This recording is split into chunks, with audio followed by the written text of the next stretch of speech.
भाइयों, आज हमको मोदी जी एक से बढ़कर एक उस्तादों की कहानी सुनाएंगे। दोस्तों, कहानी को पूरा सुनना, तभी आपको मजा आएगा। और मजा आए तो लाइक जरूर करना। हाँ तो मोदी जी शुरू करो। हाँ तो दोस्तों, एक समय की बात है। एक उस्ताद चौधरी था।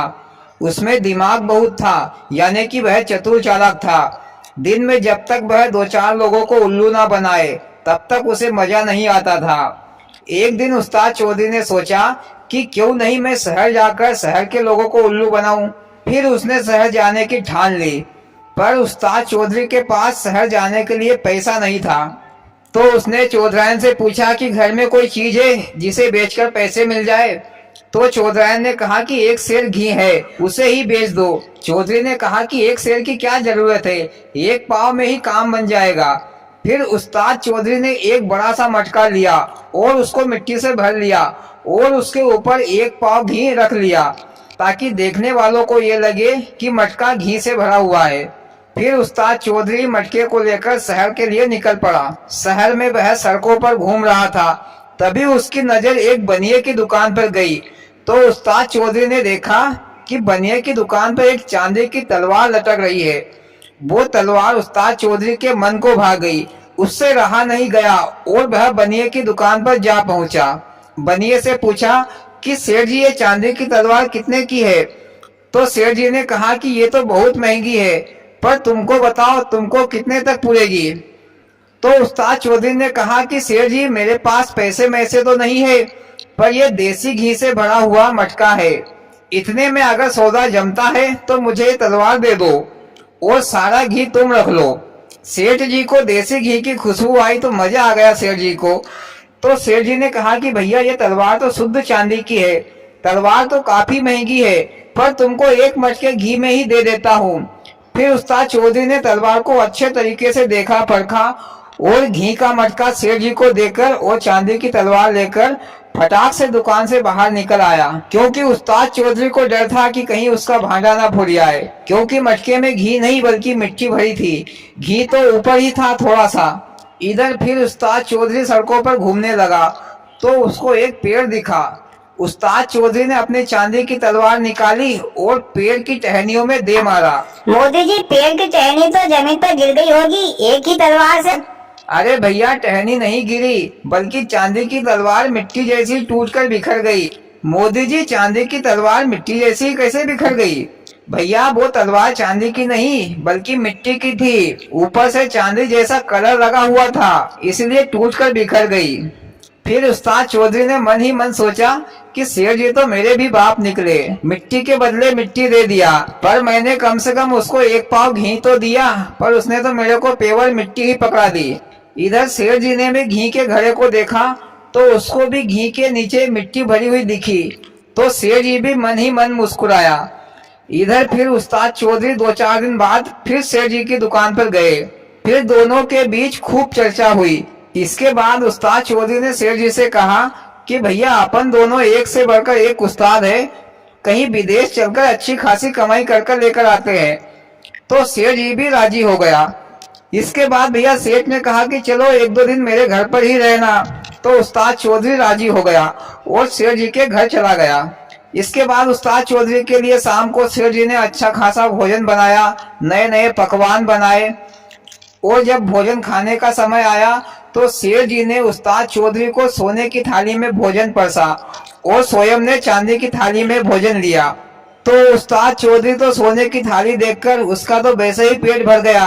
भोजन तो उसने ऊपरी मन से खाया, पर उसकी नजर तो सोने की थाली पर टिक गई। इसके बाद दोनों ने खाना खाया पिया। इसके बाद उन्होंने बीड़ी तंबाकू खाई पी और थोड़ी बहुत बातें सातें की। इसके बाद फिर सेठ जी को नींद लग गई। पर भैया, इधर चौधरी को तो नींद नहीं आ रही थी, उसकी नजर तो सोने की थाली पर थी। आधी रात को चौधरी ने देखा कि सेठ जी सो गए हैं, तो चौधरी ने फिर सोने की थाली को उठाकर एक तालाब में गाड़ के आ गया। फिर चौधरी बेफिक्र होकर सो गया, लेकिन देर से सोने के कारण चौधरी को नींद लग गई।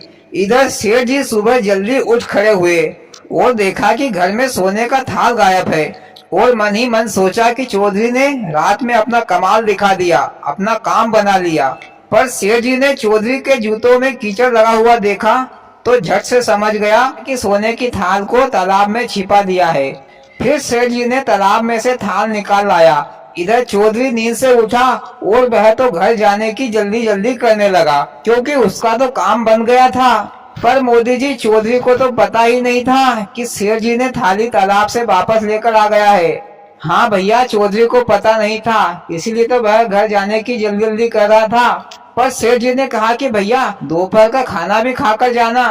तो चौधरी बेचारा रुक गया और दोपहर को फिर से भोजन सोने की थाली में दिया। तो चौधरी ने सेठ से पूछा कि सेठ जी, तुम्हारे पास ऐसे कितने थाल है? तो सेठ जी ने कहा कि भैया एक ही थाल है, ये भी बहुत पुराना है। तो चौधरी समझ गया कि सेठ जी ने थाली तालाब से निकाल लाया। फिर चौधरी ने सोचा कि सेठ जी के सामने मेरी दाल नहीं गलेगी। तो चौधरी ने कहा कि चलो आज ही विदेश चलते हैं। फिर सेठ जी और चौधरी विदेश के लिए चल पड़े। वे दोनों एक नवाब के देश में पहुंचे, पर वहां के नवाब का 8-10 दिन पहले ही स्वर्गवास हो गया था, यानी कि वह मर गया था। इधर सेठ जी और चौधरी ने अपना दिमाग दौड़ाया। इधर सेठ जी तो सेठ जी ही थे और चौधरी को अपना मुनीम बना लिया। 2-4 किताब और पेन कापी लेकर मुनीम को दे दी। इसके बाद भैया सेठ जी और चौधरी ने नवाब के बारे में सारी जानकारी उठा ली। इसके बाद वे दोनों नवाब के घर जा पहुंचे। इधर नवाब के घर उसकी मृत्यु का भोज का कार्यक्रम होने जा रहा था। काफी सारे मेहमान आए हुए थे। इधर सेठ जी और चौधरी ने अपना नाटक शुरू किया। मुनीम यानी कि चौधरी ने पूछा कि भैया नवाब साहब कहाँ है? तो नवाब साहब के बेटे ने कहा कि नवाब साहब तो मर गए हैं, आज उनका भोज है, उनका खाना है। इधर भैया ऐसी बातें सुनकर सेठ जी बेहोश होकर जमीन पर गिर पड़े। तो सबने उसको होश में लाने के लिए उसके ऊपर पानी डाला। तो सेठ जी थोड़ा होश में आए और बल्लाने लगे कि हाय मेरे 10,000 रुपए, हाय मेरे 10,000 रुपए। फिर से वे जमीन पर बेहोश होकर गिर पड़े। तो नवाब के लड़के ने पूछा मुनीम से कि भैया सेठ जी ये 10,000 रुपए बोल रहे हैं, क्या बात है? तो मुनीम ने कहा कि भैया नवाब साहब ने सेठ जी से 10,000 रुपए लिए थे, वही लेने के लिए आए थे। पर नवाब साहब तो खुद ही खुदा को प्यारे हो गए, इसलिए बेहोश हो गए हैं। तो नवाब साहब के लड़के ने सोचा कि कहीं इसकी जान मेरे वजह से न चली जाए और इसकी मौत मेरे कारण न हो जाए। तो लड़के ने सेठ जी को होश में लाया और कहा कि सेठ जी तुम्हारे पैसे मैं दे दूंगा, पर कोई लिखा पढ़ी सबूत तो बताओ। तो सेठ जी ने कहा कि भैया लिखा पढ़ी मैंने नहीं की, क्योंकि इतने बड़े नवाब साहब से मैं लिखा पढ़ी करता तो उनकी शान को चोट पहुंचती, इसलिए बिना लिखा पढ़ी के ही मैंने पैसे दे दिए थे। पर नवाब साहब होते तो वे बिना कुछ बोले मेरे पूरे पैसे दे देते। फिर नवाब साहब के लड़के ने कहा कि सेठ जी कुछ तो सबूत बताओ। तो सेठ जी ने कहा कि भैया आज रात को 12 बजे नवाब साहब की दरगाह पर चलना, वहाँ पर नवाब साहब खुद बोलेंगे कि पैसे लिए थे या नहीं लिए थे। फिर सभी लोग भैया रात के 12 बजे का इंतजार करने लगे। इधर सेठ जी ने चौधरी से कहा कि तुमको आज रात 11 बजे मैं दरगाह के नीचे दबा के आ जाऊंगा और तुमको यही बोलना है कि हाँ नवाब साहब ने पैसे लिए थे। पर चौधरी ने भी कहा सेठ जी से कि कहीं ऐसा न हो कि तुम मुझे दरगाह के नीचे दबाकर अपना काम बनाकर सारा पैसा लेकर यहाँ से रफू चक्कर हो जाओ, आधा हिस्सा मेरा भी रखना। तो सेठ जी ने कहा कि भैया चोरों की दोस्ती किस पर टिकी रहती है? विश्वास पर। तुम मेरे पर विश्वास रखो, मैं तुम्हारे विश्वास को डूबने नहीं दूंगा। फिर रात 11 बजे सेठ जी ने चौधरी को दरगाह के नीचे दबाकर आ गया और रात 12 बजे नवाब साहब के रिश्तेदार, सगे संबंधी और उनका बेटा सभी दरगाह पर इकट्ठे हुए। फिर सेठ जी ने दरगाह से पूछा कि नवाब साहब मैंने तुमको 10,000 रुपए दिए थे ना?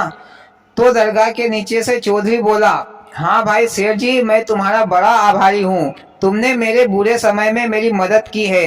पर भैया मैं तो अब नहीं रहा, पर तुम मेरे बेटे से 10,000 के 20,000 रुपए ले लेना। ये आवाज सुनकर नवाब साहब के लड़के ने सेठ जी को 20,000 चांदी के सिक्के दे दिए। तो सेठ जी ने अपने हाथों में 20,000 चांदी के सिक्के देखे तो उसका इरादा बदल गया। सेठ जी ने सोचा कि कहीं पोल ना खुल जाए, इससे पहले यहाँ से घर निकल लेते हैं।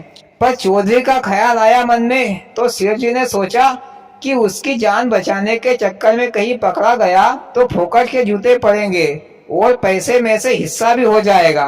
अब चौधरी मरे या जिए अपन को क्या मतलब, अपना काम बनता, बाहर में जाए जनता। और सेठ जी पैसा लेकर घर आ गया। मोदी जी चौधरी का क्या हुआ फिर? अरे मरखप गया होगा, मेरे को क्या मालूम कि क्या हुआ होगा। मोदी जी कहानी तुमने सुनाई है और तुमको ही नहीं पता? अरे भैया कहानी इतनी ही थी। कहानी का मतलब है कि एक से बढ़कर एक लोग है इस दुनिया में। चौधरी सबके मजे लेता था, आज उसका ही मजा बन गया।